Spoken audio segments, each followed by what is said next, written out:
Eu sou o Júlio de Lima, especialista em testes de software com mais de 12 anos de experiência no mercado e fundador do programa de testes e qualidade de software. E nesse episódio de hoje, a gente fala um pouco sobre esse papel, fala um pouco sobre qual é a relação desse papel com a área de testes e qualidade de software em si, para conseguir então ter uma oportunidade aí dentro da área de testes de software. Esse episódio não serve só para quem é analista de suporte ou analista de implantação, mas também para pessoas que conhecem analistas de suporte ou que conhecem analistas de implantação, que pode então passar essa informação para eles e conseguir trazê-los também para dentro dessa área, que é uma área que tem crescido tanto hoje em dia, que é a área de testes de qualidade de software. Beleza? Vamos lá então? Bem, só para a gente fazer aqui um contexto histórico, e entender um pouco melhor aí sobre quais são as relações do analista de suporte, analista de implantação com a área de testes de software em si.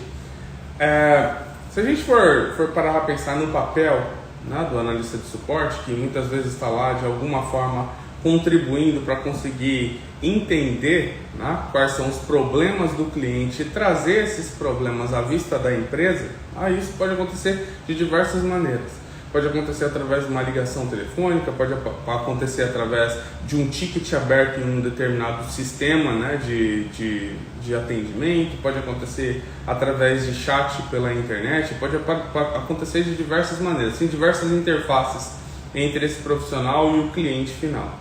Certo é que esse profissional, essa profissional conhecem muito sobre o dia a dia, na real, do uso do software pelo cliente.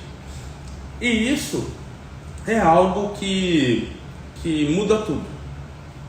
Eu, como sendo um analista de testes, geralmente estou muito mais próximo do momento do desenvolvimento do software. Então eu vejo a concepção do software.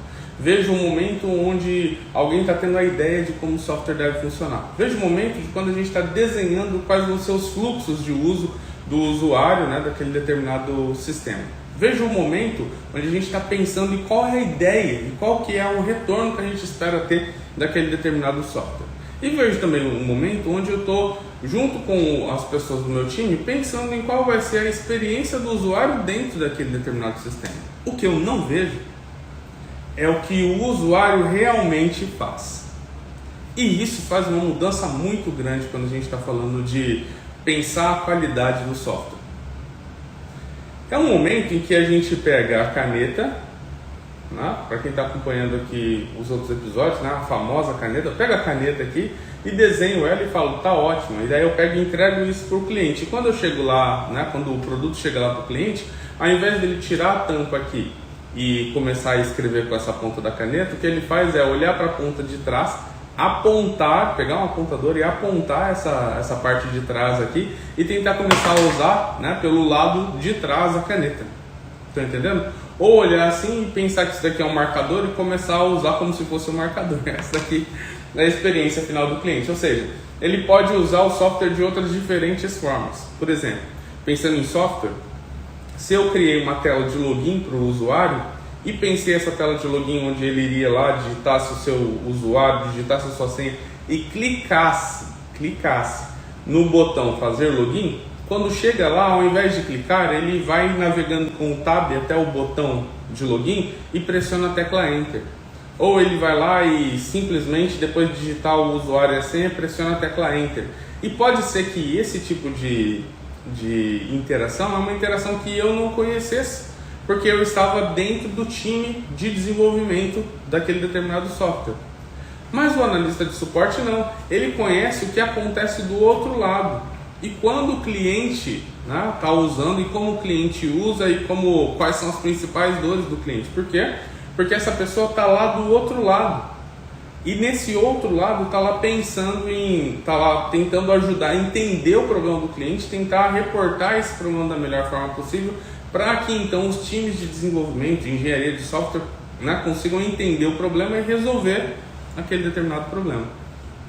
Por isso eu digo que esses profissionais, eles têm uma proximidade muito grande com a qualidade. Por quê? Porque eles analisam e investigam muitas coisas que podem estar ou não acontecendo dentro do software segundo aquilo que eles tiveram de posicionamento do cliente. Interessante isso, né? É uma informação valiosíssima.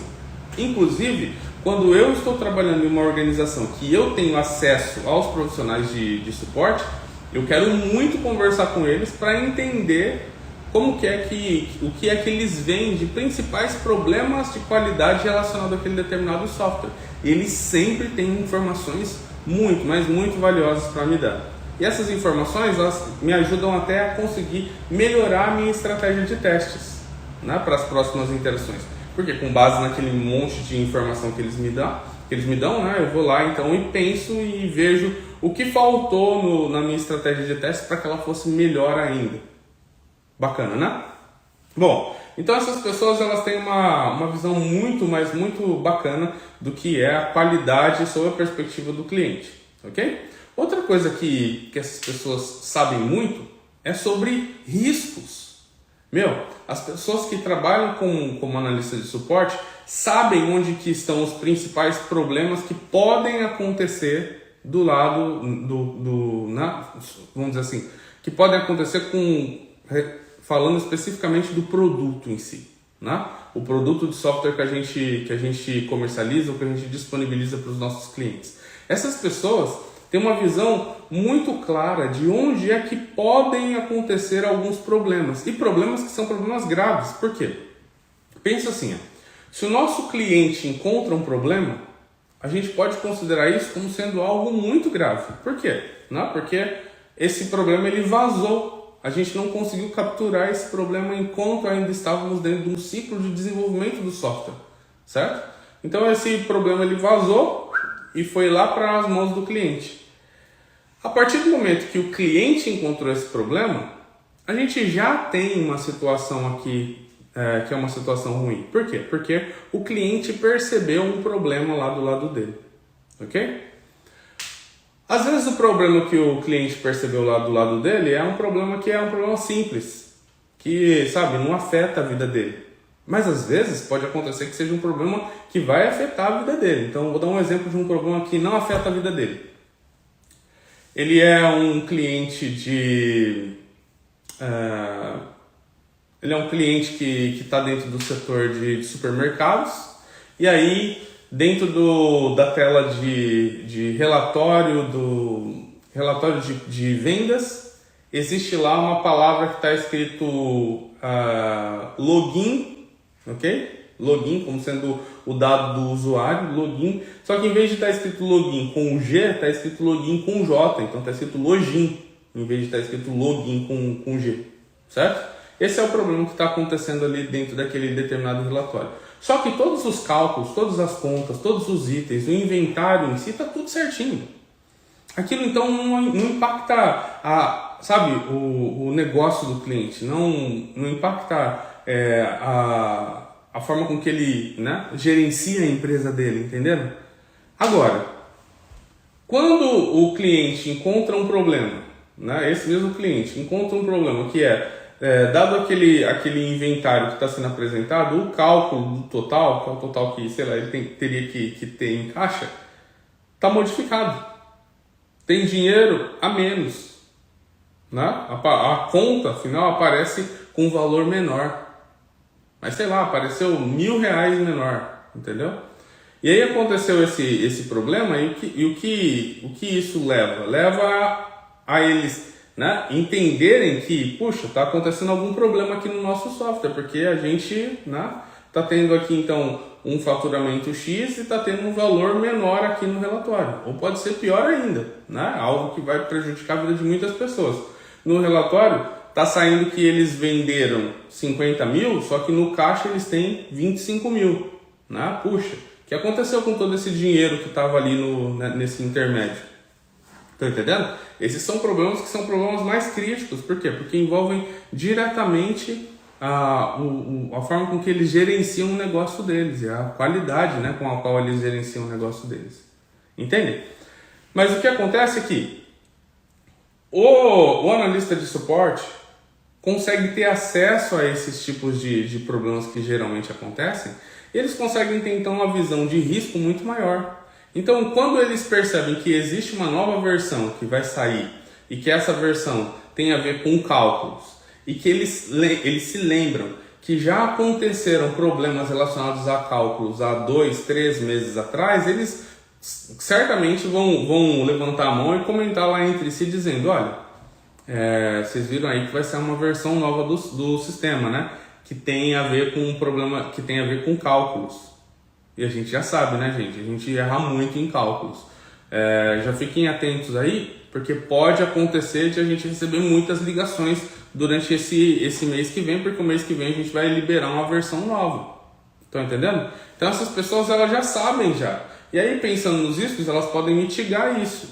Né? Podem falar, ó, dado que a gente já sabe que pode ter problemas com os cálculos, pessoal, façam o seguinte, já fiquem atentos, já tentem relembrar as regras de cálculos, né? O líder de suporte já comenta com o líder de desenvolvimento e com o líder de teste dizendo, ó, gente, a nova versão ela tem aí aqueles cálculos, né? A gente sabe que a gente já teve problemas no passado com cálculos. Acho que é uma boa aí vocês reforçarem bem aí a qualidade do desenvolvimento, também as práticas de teste, para que vocês consigam, né, tentar identificar onde estão esses problemas. E esse é o fator de mitigação. Os times indo lá e tentando buscar alguma forma para tentar, né, impedir que esses problemas de cálculo venham a acontecer no final das contas. Mas entende? A pessoa de suporte tem uma noção muito maior de riscos. Por quê? Porque conhece o que já aconteceu de problemas e conhece o software, conhece, né, a forma com que o software funciona. Outra coisa também é que essas pessoas, elas, né, como eu disse nesse exemplo, elas sabem onde se concentram os problemas. Por que isso? Porque já teve experiências passadas. Né? Pessoas que geralmente atuam em times de suporte têm lá, né, sei lá, gráficos ou relatórios que demonstram onde estão os principais problemas que acontecem no software, né, quais são as áreas com maior número de atendimentos, maior número de chamados. E essas informações podem ajudá-los, né, ou ajudar a empresa a conseguir identificar onde estão, né, os principais problemas que acontecem naquele determinado software, aquele determinado produto, certo? Então, eles conseguem ter uma noção muito clara de onde estão, né, se concentrando os problemas. E para quem é novo na área de teste de software, muitas vezes não sabe disso. Então fica aqui também uma dica para você que está começando agora em uma empresa nova, conversa lá com a galera de suporte, para que você possa entender onde se concentram os problemas, né? Porque eles têm uma noção muito grande disso, muito, né, valiosa. Outra coisa também é que essas pessoas geralmente se concentram, né, esses profissionais geralmente se organizam para que cada um deles conheça um pouco de cada parte do software. Então, puxa, eu, Júlio, vou entrar agora numa empresa e vou atuar no time de suporte, eu vou conhecer um pouco mais sobre a parte de cadastros, né, do sistema. Já outra pessoa vai entender mais sobre a parte de carrinho de compras. Já outras pessoas vão entender mais sobre relatórios de vendas. Estão entendendo? Então, né, eles meio que se organizam dessa forma para tentar entender um pouco mais do software, de uma parte específica do software. Isso faz com que eles se tornem verdadeiros especialistas de como é o funcionamento do software naquela determinada parte. Para algumas empresas, eles até fazem rodízio, para que, né, o analista de suporte consiga então entender de várias partes do sistema. Então, isso é uma coisa muito bacana também. Certo é que essa pessoa vai ter um conhecimento muito grande do que o software faz. Né? E isso ajuda muito também, né? E também se compara muito àquilo que a gente tem dentro da área de teste de software. A pessoa tem um conhecimento muito grande sobre certas partes do produto. Essa pessoa, ela também tem uma noção muito grande de como é que problemas podem ser resolvidos. Né? Então, isso vai depender muito de qual é o nível onde esse analista de suporte está, e existem alguns níveis, né? Tem level 1, level 2, level 3, ou nível 1, nível 2, nível 3.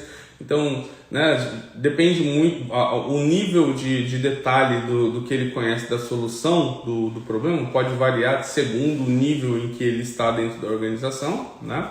quanto ao suporte, mas certo é que essas pessoas elas vão conhecer muito sobre o produto e conhecer muito também sobre problemas, né? E todos eles de alguma forma vão ter acesso a como é que o problema foi resolvido, certo? E aí, tendo esse conhecimento, consegue então saber como é que as coisas foram resolvidas e como é que elas podem ser resolvidas no futuro, caso venham a acontecer novamente. Eu vou dar um exemplo para vocês. Pode ser que um cliente estava tentando utilizar um software e ao tentar utilizar esse software não estava aparecendo para eles os produtos que eram produtos que ele esperava ver. Então ele vai lá e entra em contato com a área de suporte, a área de suporte fala, olha, vamos analisar aqui como tá as configurações, né, do software para o seu perfil de usuário. Eles vão lá e olham e falam, ó, tá vendo aqui, ó, tem uma parte aqui onde está configurado que você é um tipo de usuário padrão, mas você deveria ser um tipo de usuário administrador para ver essas informações. Entendeu? Então, nem era ainda uma falha no sistema, era só uma falta de configuração apropriada daquele determinado software. Em um caso como esse, né, toda a linha de analistas de suporte que participaram da captura desse chamado que foi aberto pelo cliente até o momento da correção, consegue ter uma noção de histórico de quais foram as interações que todos os analistas de suporte forneceram para aquele determinado problema e aprender com isso. Então essas pessoas, elas lidam com diversos problemas ou com falhas que podem contribuir muito, né, para o dia a dia de um time que está produzindo software, um time de engenharia de software. E isso inclui também a parte de qualidade lá dentro, ok? E aí a gente tem ainda uma outra característica, né, que está relacionada diretamente a esse papel, né, do analista de suporte, que é ele ou ela estão conectados diretamente à tecnologia. Né? Por quê? Porque faz parte de uma cadeia, de um ciclo no qual a gente está desenvolvendo softwares e entregando softwares. Eles estão numa ponta, geralmente estão numa ponta mais próxima do cliente, mas ainda assim está bem relacionado à qualidade. Tem muitos analistas de suporte que eu conheço que, né, dependendo do nível em que estão, precisam ir lá e executar queries de banco de dados, precisam analisar logs da aplicação.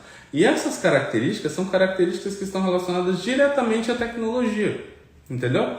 Então eles já têm experiência na área de tecnologia, né? Dependendo de qual for o nível em que eles estão naquele momento da carreira deles, ok? Agora, um outro fator que está relacionado também ao background dessas pessoas e que é um fator que não é um fator muito positivo, né, quanto todos os outros que eu mencionei até agora, é que eles têm salários que são salários mais baixos do que os salários, né, em comparação assim com um QA ou com um desenvolvedor. Né? Geralmente os salários deles são salários bem baixos. E essa questão do salário bem baixo, né, ela entra em contraste com o tanto de trabalho que eles têm para fazer. Eles trabalham, sabe, muito mesmo, assim, né? Trabalham muito. E lidam com muitos problemas. E lidam com estresse também, né? Porque vamos pensar, o cliente final, quando ele tem um problema, ele liga lá querendo arrancar a cabeça de alguém fora, né? Pense em você da última vez que você lidou com um problema de um software que você estava utilizando e que, puxa, a coisa não estava funcionando do jeito que você esperava. O que você fez? Você ligou lá e falou, preciso disso urgente. Então, talvez a palavra que eles mais ouçam todos os dias é urgente. Que, preciso que você corrija esse problema urgente. E o que acontece?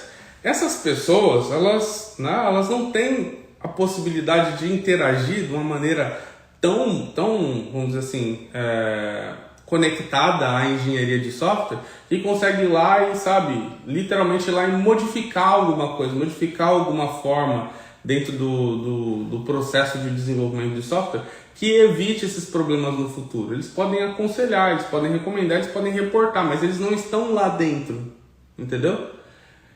Essas pessoas geralmente elas têm em si um senso de qualidade muito grande, só que eles não conseguem lá interagir da forma que seja uma forma, sabe, que realmente mude a forma com que, né, a engenharia de software está tratando testes de software ou a qualidade com o desenvolvimento realiza. Por quê? Porque está numa área, né, diferente.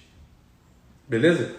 Então, essas pessoas trabalham muito, lidam muito com problemas do usuário, conhecem muito sobre o produto, conhecem muito sobre os riscos, conhecem muito sobre os problemas, entretanto, recebem pouco, né? O salário é um salário bem baixo. E aí, um caso novamente, é um salário bem baixo comparado com outras profissões dentro da tecnologia, como, né, o analista de teste, desenvolvedor, etc. Então, o que acontece? Essa pessoa, ela tem hoje conhecimentos, né, informações e habilidades que são muito úteis para a área de testes. São muito úteis para a área de testes. Então, por isso que hoje, quando os meus alunos, que são alunos que atuam como analista de suporte, analista de implantação, se preparam, começam a se preparar e realmente, buscar entender mais sobre qualidade de software, sobre teste de software, que eles, né, realmente buscam com afinco, quando eles vão para a entrevista, eles conseguem se destacar nas entrevistas e conseguem então fazer a sua migração para a área de testes. Dias atrás, o meu time e eu fizemos uma pesquisa e a gente pesquisou por analista de teste e analista de qualidade. Tinham mais de 2.000 vagas abertas. Pesquisando só por esses dois termos, entendeu? Mais de 2.000 vagas abertas. E você está lá na área de suporte e está recebendo pouco, mas está trabalhando um monte e tem um monte de habilidade que vai ser super útil para você na sua vida como analista de testes. O que você faz? Você aproveita essa onda e migra. Entendeu? Vai receber salários maiores, vai ter um dia a dia um pouco mais tranquilo em relação ao dia a dia que você tem lá atendendo clientes furiosos, entendeu? Vai conseguir fazer uma migração para uma área que vai permitir que você, em quase 50% das vagas que estão abertas para teste de software, é para trabalho remoto, entendeu? Você vai conseguir, então, ter aí essa possibilidade de trabalhar remotamente. Vai trabalhar mais próximo lá do ciclo de desenvolvimento do software, vai conseguir agora não só reportar os problemas, mas também alterar, né, o ciclo de desenvolvimento para que o cliente lá na ponta consiga então ter mais qualidade no software que está sendo desenvolvido. Entende? Então é você conseguir não só reportar, mas também, atuar ali dentro de modo a fazer com que aquilo seja melhor, influenciar para que a qualidade seja melhor desde o início. Não é bacana isso? Eu estou aqui compartilhando conteúdo com vocês frequentemente. Quero te fazer um convite. Continue consumindo esses conteúdos. Continue vindo buscar aqui mais conhecimento para que você consiga, então, cada vez mais melhorar dentro da sua carreira ou da sua busca pela carreira em testes de software. Eu estou aqui para ajudar você a conseguir alavancar a sua carreira e aumentar o seu salário em mais de 30%. E por isso, trago para vocês essas estratégias e essas dicas. Use elas, compartilhe elas com seus amigos e aplique isso no seu dia a dia, que eu tenho certeza que você vai conseguir aí, né, como eu disse, alavancar a sua carreira e ser melhor remunerado por isso. Muito sucesso a todos vocês e a gente se vê no próximo vídeo. Tchau, tchau!